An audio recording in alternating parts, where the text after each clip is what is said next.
Well, I was sitting up in my bed in Bristol and watching Sky News, Excellent. and I just watched the Sarah poaching debacle against my former MP, Thanem Debonair, and I'm waiting for the results, waiting for the results. And with my political friends, we'd taken not a bet, but like, oh, what do you think the result will be? And I said, I think there's going to be a 15% point gap between Reform and Andy Burnham, and it was even bigger. It was magnificent. It was the best. So it was around about 20 percentage points. So fabulous. So does that cement in your mind that Andy Burnham is the man to win against Reform, the man to beat Reform? He's a man to make the country heal. So my background, many people think I'm from the south. I'm not. I'm from a strip of North Wales. Anyone in the Northwest will know Rhyl. And I went to school there all my life, free school meals kid and all of that, grew up in poverty. But when you're from that strip of North Wales, you're also like part Manchester, part Scouse, part Welsh, part people from around there know what I'm saying. And I lived in Leeds for many years. And so the King of the North, as he is known by most of my relatives who live up in Manc and in Makerfield, he's represented this fantastic sense of doing the right thing, but also recognising entrepreneurship and capitalism, so on. It's like this perfect balance, really, as a politician. So I have been an Andy Burnham fan for many years, and I have not held back about that for many years. I mean, loyalists to the Prime Minister, Keir Starmer, say, well, Andy Burnham's tried, this will be his third time at the leadership. You're backing a loser. What do you say to that? So what? I mean, we've got the England football team. They're trying to win the World Cup for the first time in how many years? 60 years precisely. What do you think about that? It's exactly God love the the same. trier.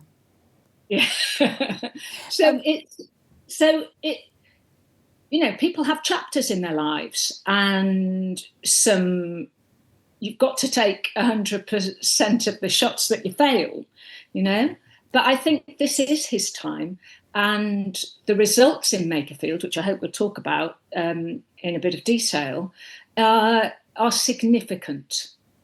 And I think the march of the King of the North, I've got this sort of image of now, like Game of Thrones, that he's marching down the M6 with northern warrior women behind him, wearing some kind of sheepskin rug over his shoulders, Kathy.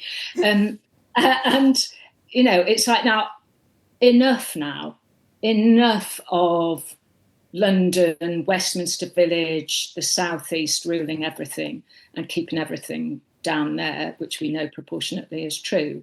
But Carol, the King of the North is going to have to make that march and march right into number 10 because Keir Starmer's not going anywhere. So what's your message to him? To Keir Starmer? Yeah. Yeah, I think he should step down. I think he should do it gracefully.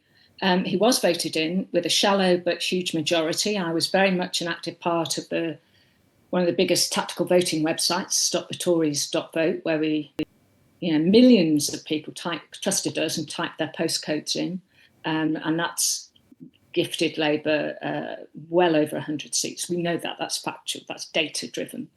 And so, he hasn't done well. There are some things he's succeeded on. He will not be voted in again as Prime Minister. And I said that in September in the Labour Party conference, the first ever party conference I'd ever been to for any party, because I'm independent, never belonged to a political party. And it was very interesting, Kathy. Even last September, I was on the stage and I said, Keir Starmer will never be voted in again as Prime Minister, and I had a standing ovation in the Labour Party conference. So the resentment of it all had started building by then. He had promised millions of us that he was a Prime Minister for change, and he isn't. Let's go back to Makerfield, because you have got skin in this particular game, as you've alluded to, but also because you were at the centre of this extraordinary row with the Reform candidate, Robert Kenyon. He posted online, and I'll just quote it to you. Someone wrote, "My God, I'd love to smell and lick that's you, Carol, your." And Kenyon then responded, "He's only saying what we're all thinking." I mean, how did you feel when you heard that? Well, the thing is, and this is the significance of it really, is it could have been about somebody else, it had to be about me.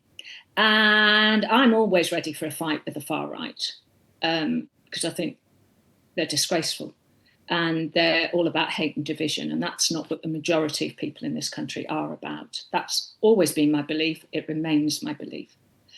And he'd also written all sorts of different things. And he wrote that about me, I think it was around 5 years ago. 2021 it was, yeah.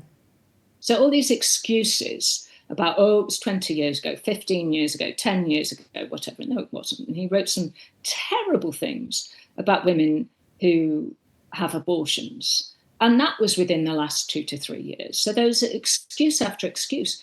And what was truly significant about this was that this was about woman to woman. So along with the organisation Hope Not Hate, we sent out a letter to many, many, many thousands of women, personal from me to the woman of the house, if you like.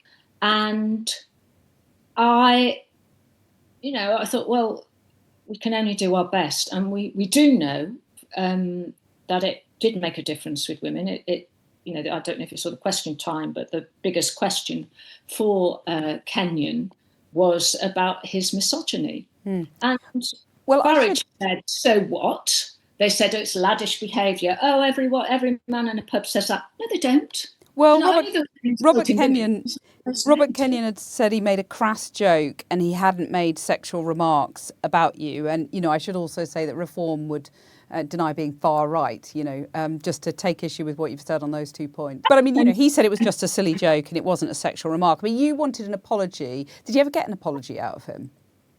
And he was asked many, many times. And that's because he's a little sexist coward.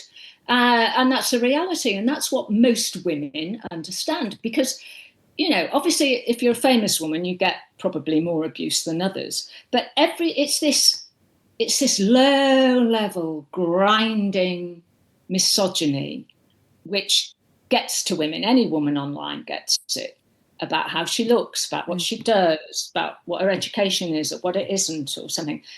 And it hits home. And do you think the voters of Makerfield did see through that? You think that was a factor in the result? Questionably a factor. I mean, as I say, you only had to see certain shows where the audience were there. One wonderful young woman said, "Well, I'd rather have a career politician than a sexist plumber." So that's a reality. And I think sometimes, Cathy, Westminster politics ignores what most people, particularly women, are thinking, not about the extremes, which are the things that get the headlines, but about the daily grind that just gets you down. And there was a new row about women and how they're seen by the Reform Party this week. And one of Robert Kenyon's colleagues, Sarah Pochin, posted a video yesterday in which she said that England won the football. Thank goodness they did, because when England lose their football matches, the incidences of domestic violence go through the roof. So boys keep winning. Now, some interpreted that as excusing domestic violence, but Sarah Pochin said that wasn't what she said at all, and she's worked to stop violence against women and girls for years. What did you make of it? I'd like to see much of what Sarah Pochin says as evidence, because I can't find her work in there. I know she was a magistrate and then was reprimanded as a magistrate. So I would say that I'd like to see the evidence of her work in that arena. But no, we know that whenever there's a football match on, big football match, domestic abuse goes up whether the football team wins or loses. And for her it's to worse say, if they lose, though, isn't there? There is some evidence of that, isn't it? It's ridiculous. It's ridiculous. And last week, you could tell that Reform knew they were in trouble, because having had Suella Braverman, because it is packed full of failed Tories, let's be honest, the Reform UK Limited, that they then... So she said, Suella Braverman, on day one, if we make government, we will scrap the Equality Act. And then they're trying to backpedal like fury, because we're all pointing that out, what that actually means in terms of maternity rights and so on. And then they're going, oh, yeah, but what we'll replace it with a motherhood thing that there was no detail on. You knew they were in trouble. So you're going to keep on keeping on. But I mean, you'll need to in terms of drawing up the battle lines against reform, because they are leading in the polls. That is the reality. This is one by-election, one man who was credited with a very personal victory. It will be a real battle, won't it, for Labour supporters like yourselves to take on reform in the next election, because they are, they're on a winning streak, or have been. Well, they're not though, are they? Because last year they were polling well over 30% nationally, and now they're down around the 24% mark nationally. And what the power of the tactical vote, I wish we didn't have tactical voting, because I'm a big proponent of proportional representation. But I'm a very pragmatic woman, and so I supported hugely the Tories stop vote, got rid of more Tory MPs than ever in history, and now we are Stop Reform UK vote. And the significant thing in Makerfield, as Sam Coates has been displaying, is that the progressive vote, if you like, so Lib Dems, Greens, Labour, all came together. And it was hugely significant in Makerfield, because it was around about 9 to 10% of the vote that shifted from the proportions who voted in Makerfield in the 2024 general election to what happened here. They were voting against reform. And that is blissful to know, and it is a fact. So reform can bang on about what they want. They're on their way down and they know it. And here's my prediction, that Farage won't even make the next general election. Once they're down in the sort of 15, 16%, he'll have grifted his way into many millions, and he'll retire just like he did before the 2019 election. Well, Carol, would love to get you back on and see whether your prediction has proved correct. But it's great to have you on the show. Thanks so much. And we'll see you in person on the sofa very soon, I know. You will. Thank you, Kathy. Thank you, everybody.